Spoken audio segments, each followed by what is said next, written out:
Now, the whole leadership journey for me, really, when I was 19 years old, I had the wonderful privilege of volunteering in Russia with the Salvation Army when it re-entered after the Soviet Union collapsed, and the churches were invited back in.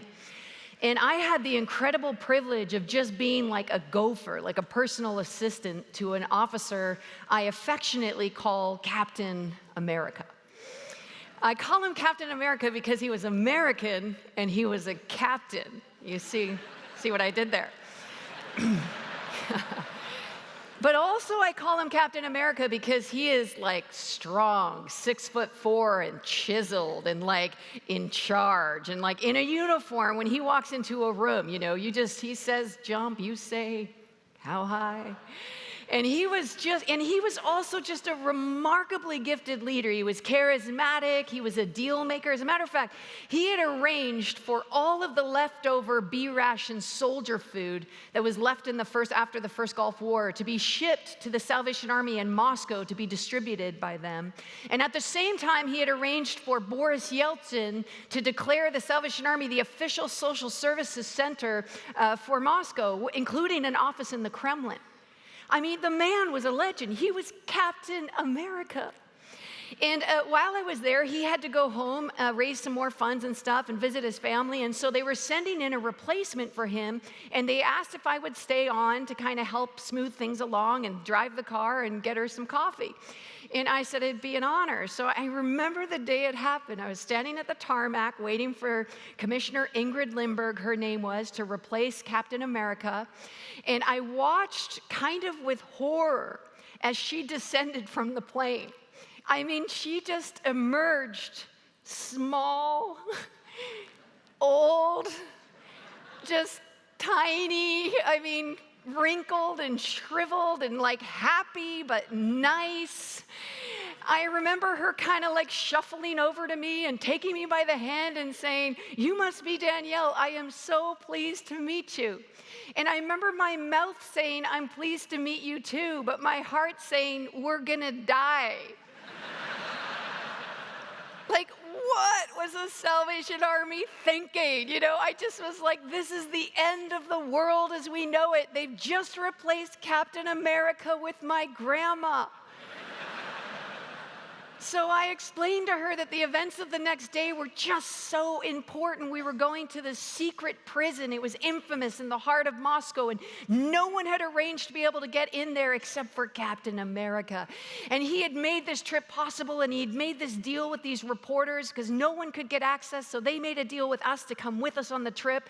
So I said, tomorrow, we're right on track. And she said, yes, I've been briefed. Thanks so much. I'll see you in the morning. So I remember I went and picked up Time Magazine, Newsweek reporters in the back of the car, and I'm driving around, and I go pick up Commissioner Ingrid Lindbergh. She gets in the car, and we're driving. And as we're driving to this prison, these two reporters, they start chatting, as only cynical American reporters can do, outdoing each other in the infamous horror of these prisons that they can't wait to expose, just like exchanging these like terrible stories and their like excitement about getting in on this trip so they could finally, tell the truth and expose the warden and all sorts of things. And I'll never forget Commissioner Ingrid Lindbergh looking at me and saying, "Pull over the car." My immediate thought, of course, was that she probably had to pee.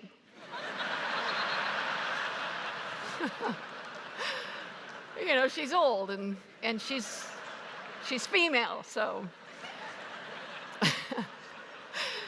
But so I pulled over the car dutifully, and then I just walked with like shock and horror as she said to these reporters. She turned around, she spoke to these guys. She said, "Look, I just feel like you haven't been properly briefed."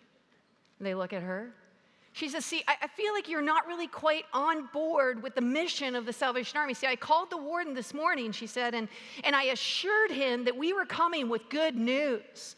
We were coming with hope. We really, literally were coming with light bulbs for people living in the dark.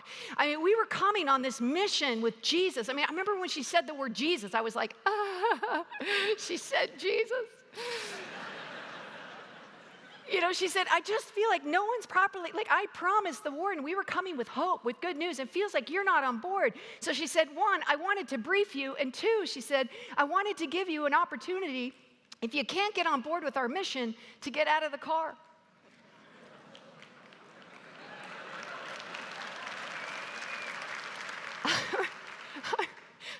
remember dying inside? What just happened? Like, I just remember thinking Captain America's gonna be so disappointed in me. And these reporters, I've never seen anything like it. These cynical American, mature, experienced reporters just shrunk into 6-year-old boys. They just went, we're so sorry, ma'am. We're on board, ma'am. We promise, ma'am. We promise, ma'am. We're like, please don't make us get out of the car, ma'am. Just. And I was like thinking to myself, who has to pee now,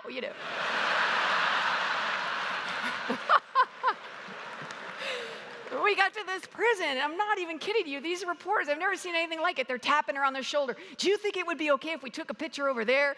Do you think it'd be okay if we talked to that person over there? It was unbelievable. Then that night, Time Magazine reporter, he faxes through to our office the final report that he's written for Time Magazine. He writes on the top of the report, for the commissioner's approval. I said, who made her the editor of Time Magazine? Like, how did this just happen? The next morning, he's leaving town. He comes in, he says, do you think the commissioner would have time to see me? I said, I'll check her very busy and important schedule. And I show him in, She says, can I help you? He said, I was just wondering, she said, if you could pray with me one more time. She said, when you prayed in the van that day, I just felt something different. She said, would you pray with me before I have to leave town again? And that was the day for me, that was the moment for me when the trajectory of what it meant to be a leader changed forever.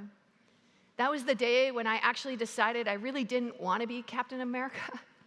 I wanted to be a retired grandma. Everything changed. And actually, I kind of started at that moment in my life. I'm so thankful that God gave me the opportunity to see the difference between spiritual leadership and just good, regular leadership. And I started to actually aim and work in that direction. And I stumbled across a story in the Bible that helps explain how it happens. It's been so instrumental for me because, she had all those years to work on it. And I was always saying, what are the keys? How does this happen? How do we make a transition from just really good, gifted, charismatic leaders to spiritual authority? How do we make that happen?